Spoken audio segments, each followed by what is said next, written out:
Torej, osrednja točka Trsata je bazilika Svete Device Marije, ki jo imenujemo tudi Cerkev Trsatske gospe. Stoji na hribu, 135 metrov nad morjem, spodaj je mesto Reka. To je romarska pot, ki je zelo znana, zelo ugledna, tako za hrvaški del Istre, kakor tudi za Slovenijo. Najprej legenda o Nazareški hišici.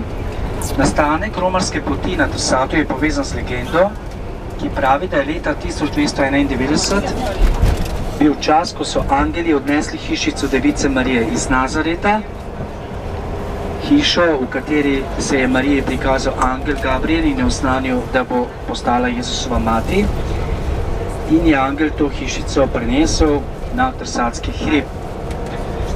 Hišica je ostala na Trsatu do leta 1294, ko so jo angeli spet dvignili in odnesli v italijanski Loreto, kjer je še zdaj. Legenda pravi, da so sveti Italijani nad hišico brž postavili cerkev, tako da je angeli ne bi mogli odnesti še kam drugam. In tako je v Loreto ostala.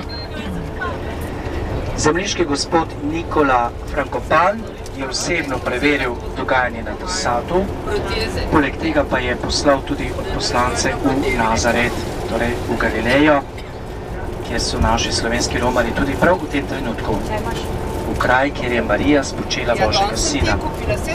Odposlanci so mu sporočili, da je Marijina hišica res izginila v Nazaretu, da so tam ostali samo temelji. In nad temi temelji stoji sedaj bazilika Marijinega oznanjenja v Nazaretu, v kateri so prav v sredo, kako rečeno, posvetili in blagoslovili nov vitraj, posvečen slovenski Mariji Pomagaj.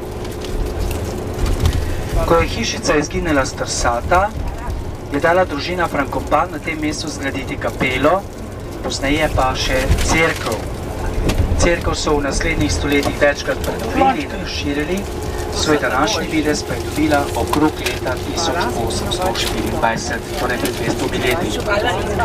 Največja znamenitost cerkve je slika, imenovana Mati milosti, oziroma to sliko imenujejo kar gospa Trsatska. Slika je iz leta 1367, cerkvi pa je podaril papež Urban V. Slika je bila kronana leta 1715, to je prvo znano kronanje Marijine slike, Marijine milostne podobe, drugo pa je bilo potem na Sveti gori 2 leti pozneje, 1717. Kronali niso vseh Marijinih podob, ampak samo tistih, kjer so bili izpolnjeni nekateri pogoji. In nekaj vam jih bom povedal. Prvi pogoj je bil, da prihaja veliko romarjev tja, da romajo. Drugič, da se tam živi duhovno življenje, da se redno obhaja spoved, sveto mašo in seveda moli rožnjevenec. In tretji pogoj, ki je bil zelo zahteven, pa je, da se na tistem kraju tudi dogajajo čudeži. Vsaj 2 čudeža sta morala biti z 2 pričama izpričana, da je potem papež v Rimu oziroma kongregacija dovolila, da se lahko krona milostno podobo Marije.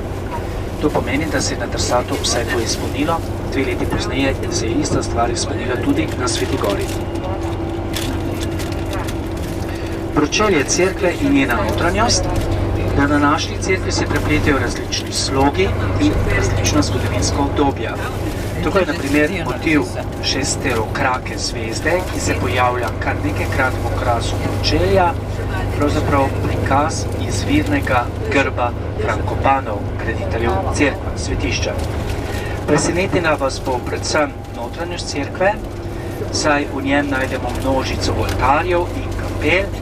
Tako si lahko ogledamo kapelo svete Ane, apostolov Petra, potem pa seveda našega zavetnika, viškega svetega Antona Padovanskega. Potem so tudi marmorni oltar nad angela Mihaela, svetega Frančiška Asiškega, ker so tam naši bratje frančiškani, svete Katarine, svetega Janeza Nepomuka, ki je zavetnik spovednikov, in pa svetega Nikolaja ali Miklavža, zavetnika krščanske dobrote. Zelo zanimiva sta tudi prižnica in poznogotski triumfalni lok z kovano rešetko, umetnino, ki je uvrščena med najboljše tovrstne prikaze v celotnem hrvaškem baroku.